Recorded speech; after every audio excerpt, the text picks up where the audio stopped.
I recently retired from the California Highway Patrol after 23 years of service.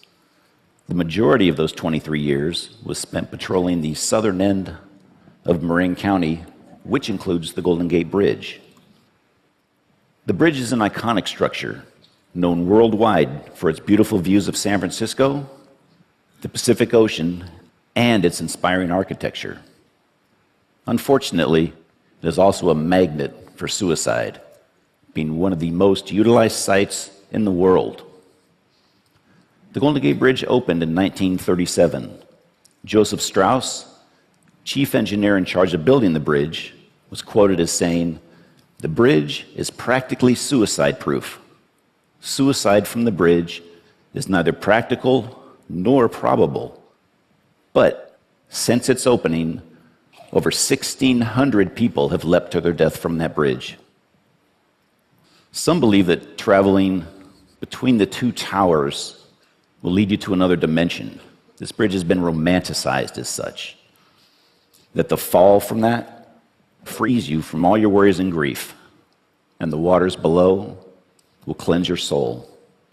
But let me tell you what actually occurs when the bridge is used as a means of suicide. After a free fall of 4 to 5 seconds, the body strikes the water at about 75 miles an hour. That impact shatters bones, some of which then puncture vital organs. Most die on impact. Those that don't generally flail in the water helplessly and then drown. I don't think that those who contemplate this method of suicide realize how grisly a death that they face. This is the cord. Except for around the two towers, there's 32 inches of steel paralleling the bridge. This is where most folks stand before taking their lives. I can tell you from experience that once the person is on that cord, and at their darkest time, it is very difficult to bring them back. I took this photo last year as this young woman spoke to an officer contemplating her life. I want to tell you very happily that we were successful that day in getting her back over the rail. When I first began working on the bridge, we had no formal training. You struggled to funnel your way through these calls. This was not only a disservice to those contemplating suicide, but to the officers as well. We've come a long, long way since then. Now, veteran officers and psychologists train new officers. This is Jason Garber. I met Jason on July 22nd of last year when I received a call of a possible suicidal subject sitting on the cord near mid-span. I responded, and when I arrived, I observed Jason speaking to a Golden Gate Bridge officer. Jason was just 32 years old and had flown out here from New Jersey. As a matter of fact, he had flown out here on 2 other occasions from New Jersey to attempt suicide on this bridge. After about an hour of speaking with Jason, he asked us if we knew the story of Pandora's box. Recalling your Greek mythology, Zeus created Pandora and sent her down to earth with a box and told her never, ever open that box. Well, one day, curiosity got the better of Pandora, and she did open the box. Out flew plagues, sorrows, and all sorts of evils against man. The only good thing in the box was hope.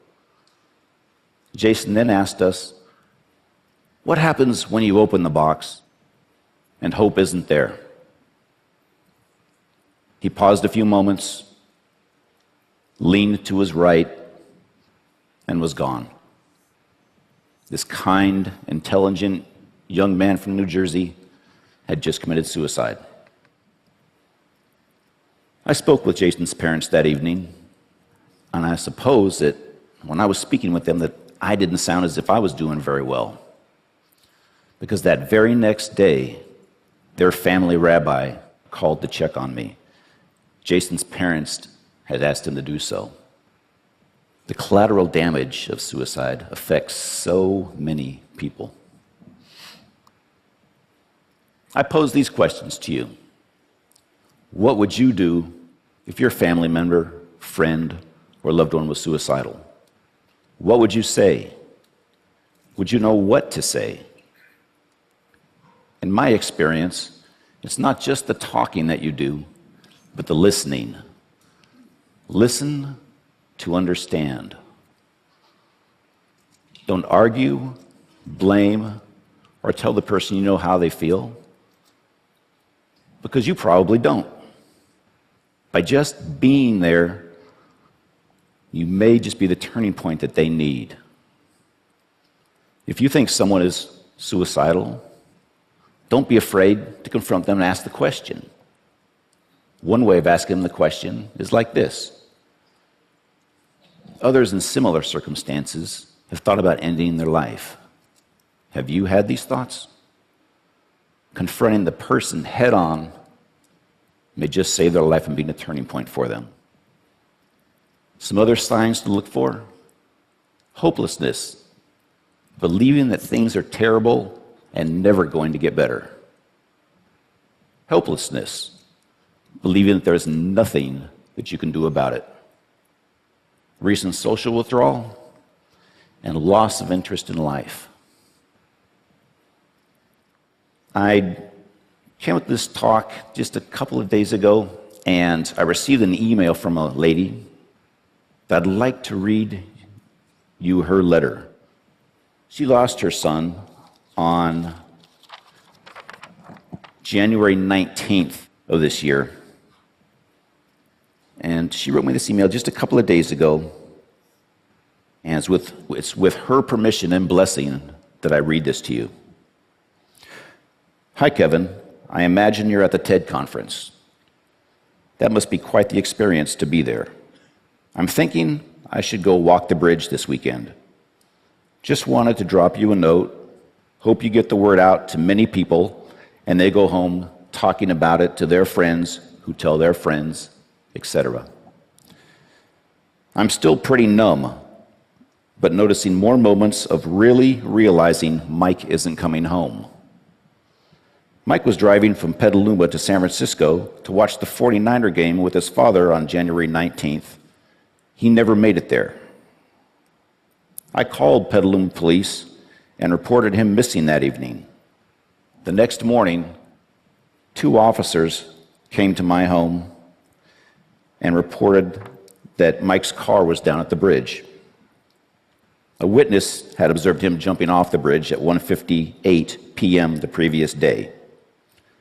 Thanks so much for standing up for those who may be only temporarily too weak to stand for themselves. Who hasn't been low before without suffering from a true mental illness? It shouldn't be so easy to end it. My prayers are with you for your fight. The GGB, Golden Gate Bridge, is supposed to be a passage across our beautiful bay, not a graveyard. Good luck this week, Vicky. I can't imagine the courage it takes for her to go down to that bridge and walk the path that her son took that day. And also the courage just to carry on. I'd like to introduce you to a man I refer to as hope and courage. On March 11th of 2005, I responded to a radio call of a possible suicidal subject on the bridge sidewalk near the North Tower. I rode my motorcycle down the sidewalk and observed this man, Kevin Briggs Cây, standing on the sidewalk. When he saw me, he immediately traversed that pedestrian rail and stood on that small pipe which goes around the tower. For the next hour and a half, I listened as Kevin spoke about his depression and hopelessness. Kevin decided on his own that day to come back over that rail and give life another chance. When Kevin came back over, I congratulated him. This is a new beginning, a new life. But I asked him, what was it that made you come back and give hope and life another chance? And you know what he told me? He said, you listened. You let me speak, and you just listened. Shortly after this incident, I received a letter from Kevin's mother, and I have that letter with me, and I'd like to read it to you. Dear Mr. Briggs, nothing will erase the events of March 11th, but you are one of the reasons Kevin is still with us. I truly believe Kevin was crying out for help. He has been diagnosed with a mental illness for which he has been properly medicated. I adopted Kevin when he was only 6 months old, completely unaware of any hereditary traits. But thank God, now we know. Kevin is straight, as he says. We truly thank God for you. Sincerely indebted to you, Narvella Berthia. And on the bottom, she writes, P.S. When I visited San Francisco General Hospital that evening, you were listed as the patient. Boy, did I have to straighten that one out. Today, Kevin is a loving father and contributing member of society.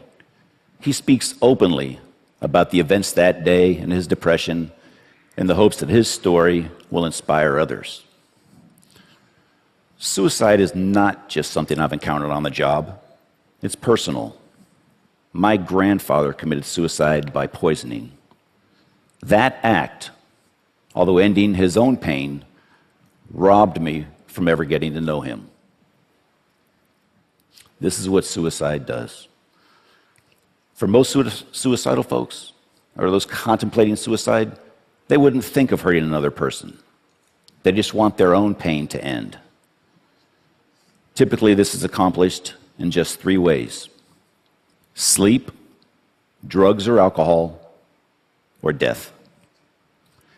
In my career, I've responded to and been involved in hundreds of mental illness and suicide calls around the bridge. Of those incidents I've been directly involved with, I've only lost 2, but that's 2 too many. One was Jason. The other was a man I spoke to for about an hour. During that time, he shook my hand on 3 occasions. On that final handshake, he looked at me and he said, Kevin, I'm sorry, but I have to go. And he left. Horrible, absolutely horrible. I do want to tell you, though, the vast majority of folks that we do get to contact on that bridge do not commit suicide. Additionally, that very few who have jumped off the bridge and lived and can talk about it, that 1% to 2%, most of those folks have said that the second that they let go of that rail, they knew that they had made a mistake and they wanted to live. I tell people the bridge not only connects Marin to San Francisco, but people together also. That connection or bridge that we make is something that each and every one of us should strive to do. Suicide is preventable. There is help. There is hope. Thank you very much.